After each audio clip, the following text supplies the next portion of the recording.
Our next guests are a mother and daughter cooking duo who are very passionate about helping others to expand their culinary horizons. Betty Ann Donegan and Stephanie Dietz join me now back in the kitchen. Thank you both for being here. I always enjoy when you guys come on the show. Thank you. What are we making today? We're making a quinoa soup. Now, quinoa is a grain that seems to be gaining a little bit of popularity. It definitely is. It used to be a little hard to find. You had to go to a health food store. Now you can get it in giant bags at Costco. All right. Well, let's get started. And basically, it's a very simple soup. You just keep throwing things into the pot. Oh, I can handle that. You can handle That's it. easy. No problem. We have in the pot a little bit of garlic and a little bit of onion. I'm just going to throw in this cubed butternut squash and let it cook for a few minutes. And I'm just going to show you how to cut up squash safely. Safely is the key word. Safely is the key word. Well, butternut squash is hard to cut. The first thing you want to do is cut it like this. Anytime you have something round, you want to cut it on a flat surface. Okay. Then we would split it in half like this. See, now this is a flat surface on the bottom. And then we could peel it. And once it's peeled, and Steph's going to peel it, we use a peeler. Some people use knives, but you waste a lot less if you peel it with a peeler.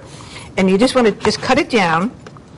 And you see how I'm holding my hands? Yes. So just in case the knife slips, I'm not going to cut my fingers. Is that any particular special kind of knife? Well, this is a ceramic knife. This is a wonderful knife. This is very, very sharp, but it's also very fragile. This shouldn't be the only knife you have. Okay. Because if you drop this... It's over. It's over, yeah.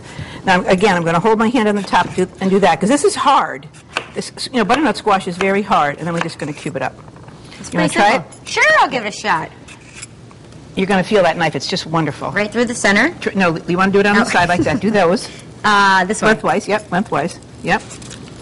That's it. Okay. And now hold them together. And do it this way. And do it that way. Oh, I'm making cubes here. This is great. Oh, this knife is really great. Yeah, it's a wonderful knife. Wow. Yeah, it's a wonderful knife. All right. Now, so the squash is in there. It's got to cook for a Is that going to soften up, I'm assuming? Oh, yeah. Yep. Okay. It's going to soften up. And then basically what we're going to do is we're going to put in the quinoa. And this has been rinsed already. There's saponin on this when it's grown, and that's why the birds don't like it. Right. Okay. But this is already rinsed. If it isn't rinsed, you should definitely rinse it through a sieve that has tiny little holes. So we're going to throw in the quinoa. We're going to put in some of the stock.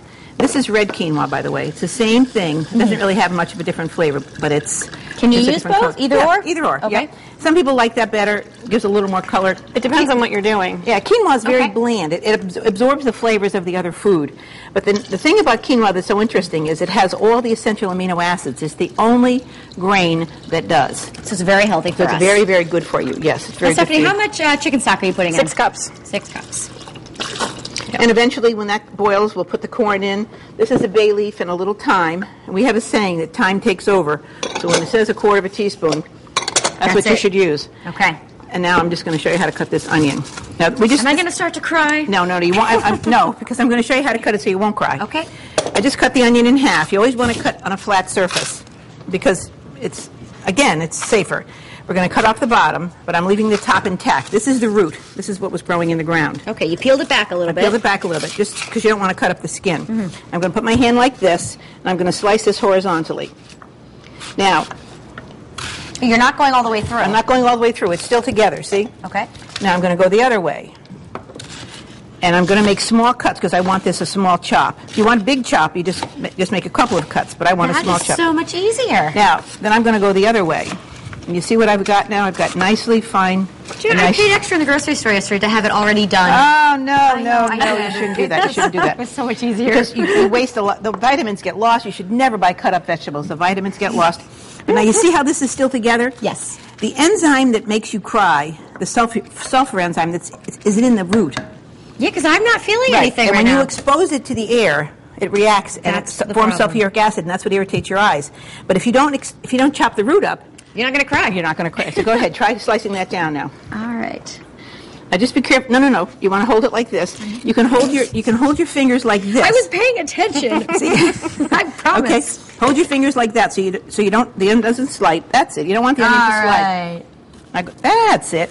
Now you see how easy that and you see how easy that onion goes through? Yes. I mean the knife goes through the onion. Right through it. Yeah, because the knife is so sharp. Yeah, sharp knife definitely helps. That's good. How am I doing? Great. And you see you're not crying. No, that was great. Yeah. Oh, wow. So that's what happened. Now this, you just, I mean, Toss I'd it? cut a little more of that. I'd cut a little more than and throw the root away. So for the soup, how much onions do we We use need? a cup. It's a cup of everything. A cup of everything. squash, a cup of onions, a cup of quinoa, a cup of corn, and then Steph's going to chop up the spinach. All right, so we'll put this in now. Yeah. This would normally cook for a little bit longer, but Okay. we'll throw this You in. have it probably boiling? Yeah, Yeah. I mean, it can cook all at the same time, but the quinoa takes about 15 minutes to cook.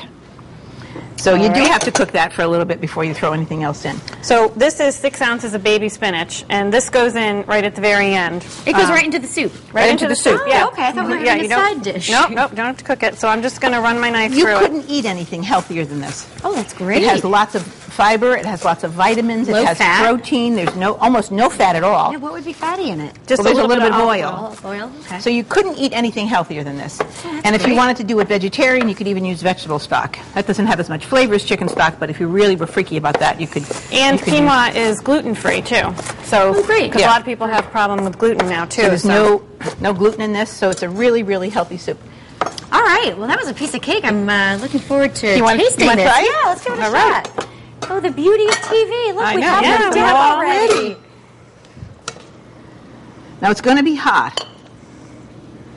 Oh, that looks wonderful. Now, I This is perfect for a cold day outside. I Now, didn't- can you see how the little curly Q things come up? Yeah, on those the are little tails. That's when it's done. That's how you tell it's done.